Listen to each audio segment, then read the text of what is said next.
અમે આજે તમારી મુલાકાતે આવ્યા છીએ, એ પણ સોશિયલ મીડિયાના અનુસંધાને, અને અમે જાણવા માગીએ છીએ કે અત્યારે તમે આમ આદમી પાર્ટીના દાતા વિધાનસભા મત વિસ્તારની અંદર પ્રભારી તરીકે નિમણૂક મેળવી છે, અને એ નિમણૂકને લઈ આપના વિસ્તારની અંદર ડોર ટુ ડોર પ્રોગ્રામ કરી રહ્યા છો. એ ડોર ટુ ડોર પ્રોગ્રામની અંદર તમને શિક્ષણને અનુરૂપ કોઈક રજૂઆત મળે છે કે લોકો સ્વેચ્છાએ જોડાય છે, એ અમારે જાણવું છે.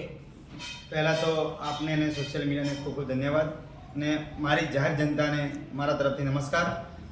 આપને કીધું એ પ્રમાણે કે સોશિયલ મીડિયાના માધ્યમથી અને હું અત્યારે દાંતા વિધાનસભાના પ્રભારી તરીકે છું, અને અમારી દાંતા વિધાનસભામાં 3 તાલુકા આવેલા છે. બિલકુલ. દાંતા, હડાદ, અમીરગઢ, અને 3 તાલુકાની અંદર અમારી ટીમ કામ કરી રહી છે ડોર ટુ ડોર પ્રોગ્રામની અંદર.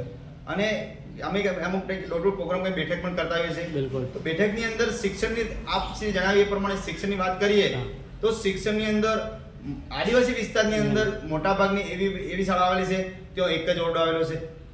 1 થી 5 ધોરણની અંદર એક ઓરડો હોય, બરાબર. તો 1 થી 5 ધોરણ કેવી રીતે એ શાળામાં ભણી શકે. અને અમુક 2 ઓરડા છે તોય ત્યાં ઓરડાની ઘટ છે, અને અમુક સ્કૂલની અંદર શિક્ષકોની ઘટ છે, અને અમુક સ્કૂલની અંદર સ્કૂલ બની ગયેલી છે પણ ત્યાં પાણીની સમસ્યા છે. હજી સુધી ત્યાં પાણીની સેવા ઉપલબ્ધ કરી નથી. પીવાનું પાણી જો એ શાળાની અંદર પીવાનું પાણી ન હોય, અને એ પાણી એ બાળકોનું અને માનવ જીવનનું પ્રથમ સ્ત્રોત છે. એક સમય ખાવાનું ન મળે ચાલે, પણ પાણી પ્રથમ જોઈએ. જો બાળકને પાણી જ ન મળતું હોય તો એ સ્કૂલમાં શિક્ષણ કેવું હોય. અને અત્યારે સરકાર એમ કહે છે કે ઓનલાઈન શિક્ષણ, તો ઓનલાઈન શિક્ષણ બિલકુલ સાચી વાત છે, ઓનલાઈન શિક્ષણ હોવું જોઈએ, અમે પણ સહમત છીએ. પણ ઓનલાઈન શિક્ષણની અંદર અમારા આદિવાસી વિસ્તારની અંદર જે સ્કૂલો આવેલી છે ત્યાં કવરેજ જ નથી. હવે કવરેજ ન હોય તો ઓનલાઈન શિક્ષણ ચાલી શકે? ના ચાલી શકે. તો આપ માની લો. અને એક બાજુ સરકાર કહે કે બેટી બચાવો બેટી પઢાવો. બિલકુલ. તો બેટી બચાવો બેટી પઢાવો એ વાત સાચી છે, પણ બેટી આજે જાહેરમાં આત્મહત્યા કરી રહી છે, બળાત્કાર થઈ રહ્યા છે, એમની શિક્ષણમાં શાંતિ, સલામતી, સુરક્ષા જેવું કોઈ સહેજ નથી. અને પહેલી વાત તો અમુક સ્કૂલમાં તો રોડ રસ્તા નથી. તો એને લઈને જોઈએ શિક્ષણની વાત કરીએ તો અમારા ગામડાની જોઈએ એવું શિક્ષણ નથી. અને ખરેખર જો સરકારે શિક્ષણ સ્તર સુધારવું હોય તો મારું એક આપણે સોશિયલ મીડિયાના માધ્યમથી સરકારને જાહેર સૂચન છે, લોકોના માધ્યમથી સૂચન એ રીતનું છે કે સરકાર કાગળ ઉપર વિકાસ નહીં, જો શિક્ષણ સુધારવું હોય તો પહેલાં તો જે અધિકારી અને નેતાગણ આવતા હોય એમના છોકરા પ્રાથમિક શાળામાં એડમિશન આપી અને બાળકોને ભણાવવા જોઈએ. નેતાના છોકરા VIP સ્કૂલમાં ભણતા હોય અને ગરીબના છોકરા પ્રાથમિક શાળામાં ભણતા હોય તો એના પર કોણ દેખરેખ રાખે?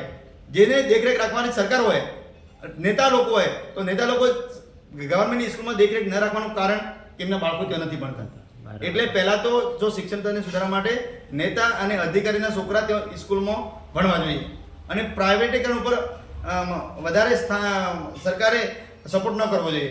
અને ગવર્મેન્ટ સ્કૂલની બાળકો ગવર્મેન્ટના અધિકારીના બાળકો ભણતા હોય, નેતાના બાળકો તો જ એનું શિક્ષણ સારી રીતે સુધી શકે એમ છે. આ ડોર ટુ ડોર પ્રોગ્રામની અંદર તમને લોકો પાસેથી આટલી વસ્તુ જાણવા મળી. બિલકુલ બરાબર, સરસ છે. તો આ યાવરણ ખરેખર લોકોની હોય તો સરકારે એના ઉપર ધ્યાન આપી અને દરેક નિશાળની મુલાકાત લઈ, અને કેટલીક નિશાળો કાગળ ઉપર બોલે છે અને કેટલીક નિશાળો સ્થળ ઉપર હાજર છે, એની તટસ્થ તપાસ કરી અને ઘટતી કાર્યવાહી કરે તેવી આપનું નિવેદન છે. બિલકુલ. બિલકુલ. ધન્યવાદ.